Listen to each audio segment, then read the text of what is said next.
Si vous ne connaissez pas Radiant, si vous n'avez ni lu le manga ni regardé l'anime, je ne vous conseille pas de regarder cette vidéo. Aujourd'hui, nous allons parler de Radiant. Le premier épisode de l'anime est sorti hier. Je l'ai regardé bien évidemment et aujourd'hui, je vais vous donner mon avis sur cet épisode par rapport au manga. Voilà, je vais essayer de faire des petites comparaisons et tout.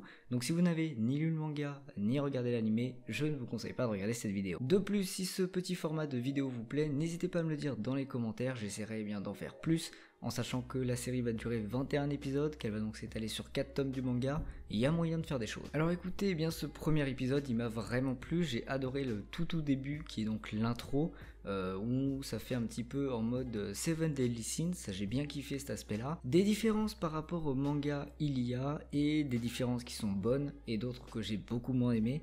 Des petites, bon c'est des détails, mais ce sont des choses quand même qui changent un petit peu l'histoire, je trouve. Donc premier point qui a changé un petit peu, c'est que Seth m'a l'air plus vieux, un petit peu plus intelligent, plus mature en tout cas, parce que c'est vrai que dans le manga, il prend les Némésis pour des vaches, ou les vaches pour des Némésis. Là pour le coup, c'est pas le cas, il fait juste casser l'enclos des vaches, mais en vrai, il ne prend pas les vaches pour des Némésis, alors que dans le manga, il va jusqu'à frapper les vaches.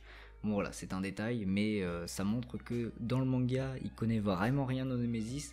Dans l'anime, peut-être qu'il en connaît un petit peu plus, on ne sait pas vraiment. Donc voilà, ça c'est le premier truc que j'ai pu voir. Deuxième chose que j'ai pu voir, et là qui m'a vraiment plu, c'est le personnage du petit garçon, qui est présent dans l'anime. Il est inexistant dans le manga, c'est un personnage qui n'existe pas, qui a été donc créé de toutes pièces pour l'anime. C'est un personnage que je trouve intéressant parce que justement il apporte un peu d'innocence au manga. C'est un personnage qui est un enfant, qui ne connaît rien au monde et qui va justement montrer que ce n'est pas normal, qu'il y a vraiment un problème sur cette discrimination que subissent les sorciers.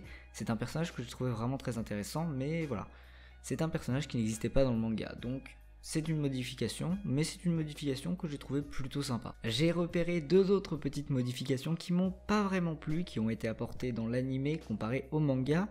Après je sais que Tony Valente a lui-même voulu changer 2-3 choses, mais voilà, là il y a deux autres trucs que j'ai pas trop kiffé. Déjà il manque, j'ai envie de dire, une punchline, en gros un truc très fort qui a été apporté dans le premier tome, à la page 25-26, vous pourrez aller voir si vous voulez, ou je vous la ferai afficher par là, je ne sais pas. Alma va dire à Seth, qu'est-ce qu'un Némésis pour toi ? Et lui il va lui répondre, c'est quelque chose qui détruit tout, qui fait peur aux villageois, voilà, c'est quelque chose qui fait peur à tout le monde, qui ravage tout. Et elle lui fait, finalement, en quoi un Némésis est différent de toi ? Et Seth répond, mais ça n'a rien à voir, moi, personnellement, j'ai des bonnes intentions, mes intentions ne sont pas mauvaises. Et Alma lui répond, mais que sais-tu des intentions des Némésis ? Et là, il est en mode 1. Que quoi, j'ai rien compris. Seth est en mode perplexe parce que Alma en gros lui dit tout simplement, est-ce que tu connais vraiment les Némésis ? Sais-tu vraiment qui ils sont ? Et tout simplement apprends à les connaître avant de vouloir les combattre. J'ai trouvé que c'était une super punchline qu'il y avait dans le manga, une super chose. En quoi es-tu différent d'eux finalement ?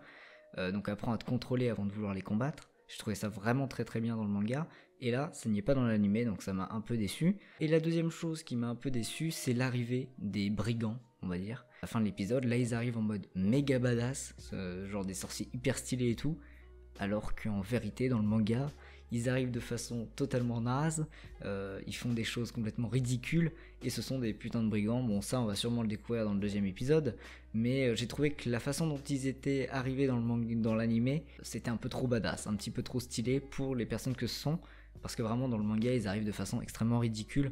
Donc voilà, je préférais cet aspect-là dans le manga. Mais sinon, en règle générale, j'ai surkiffé ce premier épisode. Très bien fait, très bien animé, très bien dessiné. Il me semble que ça a été fait par la même équipe qui a fait l'animé de Assassination Classroom. À voir, peut-être que je dis de la merde. En tout cas, mon avis à moi est subjectif. Peut-être que vous avez un avis complètement différent. N'hésitez pas à me donner votre avis dans les commentaires encore une fois. Écoutez, si ce petit format de vidéo vous plaît, n'hésitez pas à me le dire. Voilà, moi c'est ce que j'ai pensé du premier épisode, j'ai hâte de voir le prochain qui sort le week-end prochain, tout simplement.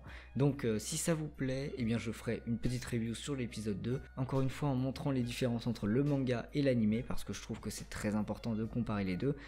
Et voilà, c'est tout, je n'ai plus rien à dire, et je vous dis à la prochaine, tchuss.